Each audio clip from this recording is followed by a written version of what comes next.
नमस्कार दोस्तों, मेरा नाम कपिल सिक्का है। स्वागत है आपका स्टडी IQ एजुकेशन प्लेटफॉर्म में। जैसे लास्ट वीक हमने देखा कि उत्तराखंड की पॉलिटिक्स में काफी ज्यादा उथल पुथल हुई। एक नए सीएम को, एक नए चेहरे को यहाँ पे सीएम के रूप में लाया गया, सीएम पुष्कर सिंह धामी जी को। अब यहाँ पे कहा जा रहा है कि पुष्कर सिंह धामी जी के इस अपॉइंटमेंट से, उनके चीफ मिनिस्टर बनने से, जो बीजेपी के सीनियर लीडर्स हैं, जो उत्तराखंड के सीनियर लीडर्स हैं, जो काफी लंबे समय से वहां पे कार्यरत हैं, एक्टिव हैं, वो खुश नहीं है। और क्या यहाँ पे एक बात आ रही है कि फिर से कोई चेंज देखा जाएगा, या फिर यंगेस्ट सीएम अपने 3 4 5 महीने जो बचे हैं आगे इलेक्शन से पहले उसको पूरा करेंगे और एक नया एग्जाम्पल सेट करेंगे वहां की पॉलिटिक्स में। जैसा कि हमने देखा काफी लंबे समय से उत्तराखंड में अभी तक कोई भी सीएम अपना कार्यकाल पूरा नहीं कर पाया एक्सेप्ट वन सीएम इंडी तिवारी साहब। उनके अलावा इस तरह के अगर यूथ फेसेस अगर यहाँ लाए जाते हैं तो क्या बीजेपी एंटी इनकम्बेंसी को फाइट कर पाएगी, और साथ ही साथ सीनियर्स क्या इस बात को मानेंगे कि अगला टर्म इनके फेस पे लड़ा जाए। तो एक बहुत बड़ा क्वेश्चन हो रहा है कि ये सिर्फ एक तरह से मेक शिफ्ट सीएम है कि ये 4 5 महीने काट दिए जाएं, या फिर ये नेक्स्ट फेस है उत्तराखंड की पॉलिटिक्स के। वैसे कहा जा रहा है कि इन्होंने आते ही काफी अच्छे डिसीजन स्टार्टिंग में लिए हैं और ब्यूरोक्रेसी को काफी स्ट्रिक्ट ऑर्डर्स दिए हैं कि किस तरह से उत्तराखंड के डेवलपमेंट पे उनको फोकस करना चाहिए, और इस तरह से क्या आने वाला टर्म इनके फेस पे लड़ा जाएगा, और क्या बीजेपी इनको चेहरा बना के इलेक्शंस जो है वो जीत पाएगी, एंटी इनकम्बेंसी को हटा पाएगी। आप स्टडी IQ पे विभिन्न माध्यमों से हमसे जुड़ सकते हैं। मेरे जितने भी वीडियोस आते हैं सबकी PDF मेरे टेलीग्राम चैनल @कपिल लाइव से डाउनलोड कर सकते हैं। आप मुझे @कपिल सिक्का ट्विटर हैंडल पे भी फॉलो कर सकते हैं। तो देखते हैं क्या एग्जैक्टली न्यूज है और क्या इसके रिपरकशंस बीजेपी को आगे देखने पड़ सकते हैं। तो पुष्कर सिंह धामी जैसे हमने देखा, इनको रिस्पॉन्सिबिलिटी दी गई। खटीमा से एक MLA थे, बहुत यंग चेहरा है कैबिनेट में, किसी ने सोचा भी नहीं था कि इतने यंग MLA को उत्तराखंड की पॉलिटिक्स में कभी भी फेस बनाया जाएगा, इतने यंग पर्सन को कभी भी सीएम बनाया जाएगा। तो यंगेस्ट सीएम भी बन गए हैं उत्तराखंड के, 45 ईयर्स की इनकी एज है। अब ये फाइनली जैसे इनका सिलेक्शन हुआ, जैसे इनका अपॉइंटमेंट हुआ सीएम के पद पे, तो काफी ज्यादा जो सीनियर लीडर्स थे उनकी उनकी जो नाराजगी है वो जाहिर होने लगी। कुछ लोगों ने मीडिया में आके कहा कि हम ये सब एक्सपेक्ट नहीं कर रहे थे। कुछ लोगों ने मीडिया को तो नहीं बताया, लेकिन कहा जा रहा है कि with in the internal circles BJP के ये बात बार बार उठाई जा रही है कि क्यों इनको इतनी बड़ी ड्यूटी, इतनी बड़ी रिस्पॉन्सिबिलिटी दे दी गई, जबकि बाकी सीनियर लीडर जो हैं वो अवेलेबल थे। तो ये एक बहुत बड़ी बात हो जाती है कि एक फॉर्मिडेबल पॉलिटिकल टास्क जो इनके सामने है कि यंगेस्ट सीएम है और किस तरह से स्टेट के डेवलपमेंट में, टूरिज्म के रिजुविनेशन में, और साथ साथ पोस्ट कोविड डेवलपमेंट में ये हेल्प कर पाएंगे। इनके सामने काफी चैलेंजेस हैं। सबसे बड़ा चैलेंज तो अपनी पॉलिटिकल पार्टी से ही है, क्योंकि पॉलिटिकल पार्टी के काफी ओल्डर और एंट्रेंच लीडर जो हैं वो काफी ज्यादा अनहैप्पी और डिसअपॉइंटेड बताए जा रहे हैं। अब जैसे जैसे इलेक्शन आ रहा है, धम्मी के पास चैलेंजेस जो हैं वो बढ़ते जा रहे हैं। अब इनको काफी लंबा एक्सपीरियंस भी रहा है। 1990s 1995 से ये ABVP के साथ जुड़े रहे। भगत सिंह कोश्यारी जो एक टाइम सीएम थे और इस समय महाराष्ट्र गवर्नर है, उनके PS के तरह भी इन्होंने काम किया है। तो यहाँ पे इंपॉर्टेंट बात हो जाती है कि धम्मी साहब के पास क्या वो पॉलिटिकल एक्सपर्टीज है जो उनको बाकी लीडर से आगे रहने में हेल्प करेगा, और क्या वो उत्तराखंड की डेवलपमेंट पॉलिटिक्स में कितना योगदान कर पाएंगे। देखिए, अब आने वाला इलेक्शंस जो है वो डेवलपमेंट पॉलिटिक्स पे ही लड़े जाएंगे। उत्तराखंड काफी लंबे समय से एक टर्मोइल देखता आ रहा है। कोई भी सीएम जो है यहाँ पे लंबा टिक नहीं पाता, और उत्तराखंड का जो डेवलपमेंट है वो काफी बहुत ज्यादा स्टॉल रहा है। साथ ही साथ बहुत इंपॉर्टेंट रिलीजियस मॉन्यूमेंट्स है जहाँ पे अब लोग नहीं जा पा रहे हैं कोविड की वजह से। तो कहा जा रहा है कि उत्तराखंड के जो अर्निंग्स हैं, जो टूरिज्म से आने वाली अर्निंग्स हैं, रिलीजियस टूरिज्म से आने वाली अर्निंग्स हैं, वो भी रुक चुकी हैं। इसी में एक डिसीजन भी आया था कि जितने भी टेम्पल्स हैं वो उत्तराखंड टेम्पल बोर्ड को, देवस्थानम बोर्ड को दे दिए जाएंगे। तो वो डिसीजन पे भी चर्चा चल रही है। काफी लोग इनसे मिले भी, काफी जो ब्राह्मणिकल ऑर्डर्स हैं, जो सीनियर प्रीस्ट हैं, क्लर्जीज हैं अलग अलग मंदिरों के, 4 धाम के, उन्होंने बोला कि आप इस डिसीजन को ओवरटर्न करिए, इस डिसीजन को हटाइए, क्योंकि हम मंदिर अपने ही पास रखना चाहते हैं। तो ये काफी चैलेंजेस इनके साथ एक्सटर्नल हैं, डेवलपमेंटल चैलेंजेस हैं। देखते हैं, हम देख ही रहे हैं कि कितनी नेचुरल कैलेमिटीज उत्तराखंड में टाइम टू टाइम आती रहती हैं। वहां पे रोजगार नहीं है, इंडस्ट्रीज कुछ तेराई रीजन तक लगी रह गई, लेकिन अगर आप हिल साइड में जाएंगे, अगर आप स्पेसिफिकली गढ़वाल साइड के अपर एरियाज में जाएंगे तो वहां अभी भी रोजगार, एम्प्लॉयमेंट की अपॉर्चुनिटीज नहीं है, सिर्फ वो लोग टूरिज्म पे डिपेंडेंट है। तो ऐसे में सबसे बड़ा चैलेंज तो इनके साथ डेवलपमेंट का आता है। सबसे बड़ा चैलेंज इस 5-6 मंथ में लोगों के एस्पिरेशंस को फुलफिल करने का आता है। वो अगर फुलफिल हो भी जाता है तो सबसे बड़ा चैलेंज आता है इंटरनल पार्टी के मैनेजमेंट का। इतने यंग लीडर के लिए इतने सीनियर लीडर्स को मैनेज करना कहा जाता है थोड़ा सा टफ होता है, बट देखते हैं ये कैसे सेल डाउन करते हैं। अब इसमें अलग अलग मत आ रहे हैं, अलग अलग विचार हैं दोनों तरफ से। अब बीजेपी के जो 5 लोकसभा एमपीज हैं उनको मैनेज करना है, साथ ही साथ राज्यसभा एमपी को भी मैनेज करना है। अभी आपने हाल ही में देखा रमेश सिंह पोखरियाल साहब ने कैबिनेट से रेजिग्नेशन दे दिया, वो भी स्टेट पॉलिटिक्स में एक्टिव हो जाएंगे, वो भी अपना शेयर वहां जाके मांगेंगे, तो ये भी एक इनके लिए बड़ा चैलेंज माना जा रहा है। लेकिन कुछ कहा जा रहा है कि बैलेंसिंग एक्ट है, बैलेंस कर सकते हैं। 56 मेंबर की बीजेपी लेजिस्लेचर ग्रुप है, जिसमें सिर्फ 5 ही ऐसे हैं जो 70 साल से ऊपर हैं, ठीक है। तो स्टेट जो पार्टी है वो वैसे भी, या नेशनल जो विंग है वो वैसे भी इंटरेस्टेड नहीं है उनको किसी भी तरह का फेस बनाने का। 17 लोग हैं जो 60 से 69 की एज ग्रुप में हैं, 23 लोग 50 से 59, और 10 ऐसे हैं जो इन्हीं के लगभग एज ग्रुप में हैं। सिर्फ एक ऐसे एमएलए हैं जो इनसे छोटे हैं।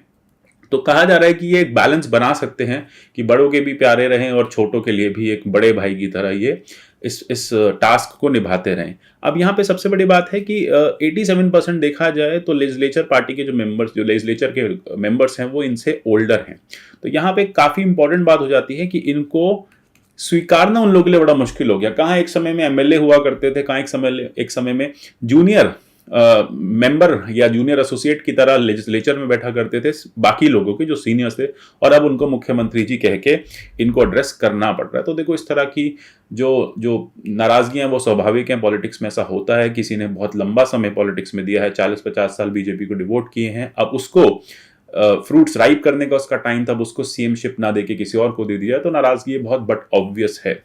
तो यहां पे कहा जा रहा है कि सिर्फ एक ही ऐसी मेंबर है जो इनसे जूनियर हैं, बाकी तो सारे के सारे जो इनके कैबिनेट मिनिस्टर्स हैं वो इनके सीनियर हैं। अब ऐसे में इनको बड़ी प्रॉब्लम हो जाएगी कि सीनियर कैबिनेट मिनिस्टर्स को कैसे हैंडल करें, कैसे उनको रोप इन करके चलते जाएं और एक यूनिफाइड कमांड की तरह आगे बढ़ें और बीजेपी को वापस से लेके आए विक्टोरियस 2022 के इलेक्शंस में। अब यहाँ पे एक बात बहुत है कि अभी तक इनको सपोर्ट तीरथ सिंह रावत और त्रिवेंद्र सिंह रावत जी का भी कहा जा रहा है मिलेगा, क्योंकि इलेक्शन के बाद, अपने ओथ के बाद ये इन लोगों से जाके मिले, इन्होंने सबसे आशीर्वाद मांगा और सबको कहा कि भाई मैं आगे काम करना चाहता हूँ, बीजेपी को हम आगे ले जाना चाहते हैं, स्टेट के डेवलपमेंट को हम करना चाहते हैं। तो आप सब लोगों का एक इनफॉर्मिडेबल यहाँ पे रहना बहुत ज़रूरी है, बहुत ज़रूरी है कि अगर आप सब हम लोग का साथ दें तभी हम आगे बढ़ पाएंगे। इसमें सबसे इंपॉर्टेंट जो कहा जा रहा है नाराजगी जाहिर की वो सतपाल महाराज जी ने की। अब सतपाल महाराज 2 टाइम से पहली बार एमएलए हैं, 2 टाइम लोकसभा में रह चुके हैं, साथ ही साथ मिनिस्टर रह चुके हैं एचडी देवेगौड़ा और आईके गुजराल गवर्नमेंट्स में। तो फिर ऐसे में उनको लगता है कि मैं एक प्राइम फेस, और कहा भी जा रहा था तीरथ सिंह रावत के रेजिग्नेशन के बाद कि सतपाल महाराज जो हैं वो बिजनेसमैन भी और एक बड़े फेस भी हैं, वहाँ के ठाकुर समाज से आते हैं, तो उनको प्रायोरिटी पे रखा जाना था, उनको सीएमशिप दी जानी चाहिए थी। साथ ही साथ बंसीदार भगत जी हैं, उनके साथ भी यही है कि ऑलरेडी वो काफ़ी लंबे समय से काम कर चुके हैं, युवा मोर्चा में भी रह चुके हैं, तो उनके लिए भी ये इंपॉर्टेंट प्लेस थी कि उन्हें सीएम बनाया जाता।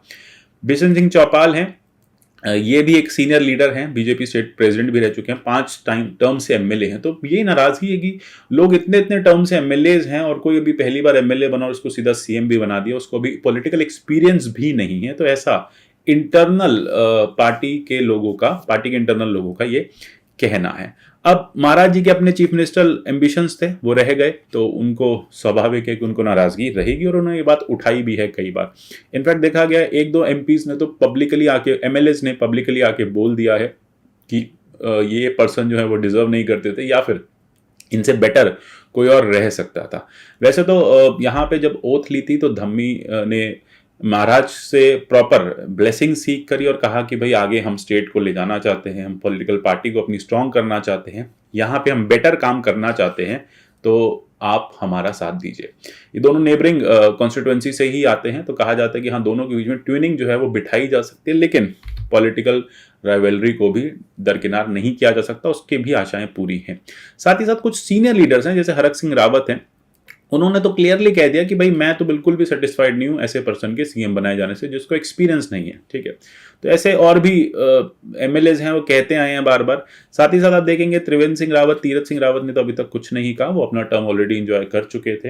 लेकिन बाकी जो और सीनियर एमएलएज हैं उनसे ये कर्टसी मीटिंग करते आए हैं, तो पुष्कर जो है वो सीनियर लीडर से मिलते आए हैं, बार बार कर्टसी मीटिंग्स करते आ रहे हैं। कोशिश वो यही कर रहे हैं कि इंटरनली भी टाई अप करके रखें और एक्सटर्नल डेवलपमेंट भी इम्पैक्ट ना हो। तो बहुत ज़रूरी है काउंसिल ऑफ मिनिस्टर्स को को कॉन्फिडेंस में लेना, तभी स्टेट जो है आगे बढ़ पाएगा, पॉलिटिकल पार्टी आगे बढ़ पाएगी और अगले इलेक्शन में एक कंसिडरेबल फेज बन पाएगी। अगर अगले 7 महीने 6 महीने 7 महीने इंटरनल क्राइसिस के बीजेपी के निकलते हैं उत्तराखंड में, तो फिर अगले इलेक्शन में एंटी इनकम्बेंसी के चलते जो ऑपोजिशन पार्टीज हैं वो इसका बेनिफिट ले जाएंगी। तो इसमें बहुत बहुत क्रूशियल स्टेज पे यहाँ पॉलिटिकल पार्टी आ चुकी है।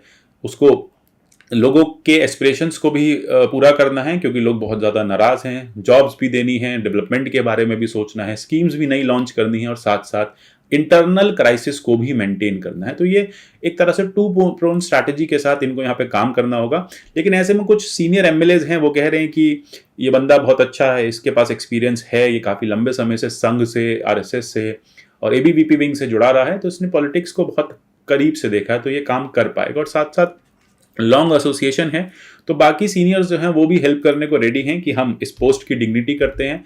इस पोस्ट पे कौन बैठता है, किस एज का पर्सन बैठता है, ये हमारे लिए इंपॉर्टेंट नहीं है। ये पोस्ट जो है सीएमशिप की, वो हमारे लिए इंपॉर्टेंट है। अब उस पर कोई 45 साल का यूथ बैठे, कोई 80 साल का पर्सन ओल्ड एज बैठे, हम जो है रिस्पेक्ट करेंगे, डिग्निटी को मेंटेन रखेंगे। सीएम की पोस्ट को कॉन्स्टिट्यूशनल पोस्ट है ये, तो हम जितने भी लीडर्स हैं, हम कितने ही सीनियर हो जाएं, हमारी एज कुछ भी हो, एज गैप में कितना ही फर्क हो, हम पोस्ट को यहाँ पे रिस्पेक्ट करेंगे और पोस्ट पे जो भी बैठेगा हम उसकी बातों को पूरा मानेंगे। तो ये बात है, कुछ एमएलएस का ऐसा कहना भी है। तो इंपॉर्टेंट बात यह है कि कुछ एमएलएस कह रहे हैं कि हमारे अच्छे रिलेशंस रहे हैं धम्मी के साथ, हम मिलके काम करेंगे। कुछ एमएलएस कह रहे हैं कि हम खुश नहीं हैं। तो अब ये देखना है कि ये टाइट रोप पे कैसे पुष्कर सिंह धम्मी चलते हैं। बहुत टाइट रोप सिचुएशन हो गई है कि इधर कुआं उधर खाई।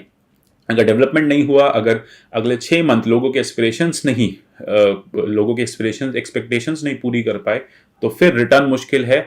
और अगर इंटरनल स्ट्राइफ बढ़ गया तो फिर इलेक्शन में अगले जीतना बहुत मुश्किल है। तो ये बहुत इंपॉर्टेंट बातें हैं। वैसे कहा जा रहा है, बहुत पॉजिटिव मैसेज इन्होंने दिया कि इन्होंने बोला जल्द ही हम 20,000 वैकेंट पोस्ट जो हैं सरकारी नौकरियों की वो फिल करेंगे। साथ ही साथ जितने भी डेवलपमेंट प्रोजेक्ट्स रुके हुए हैं उनको हम फास्ट ट्रैक करेंगे।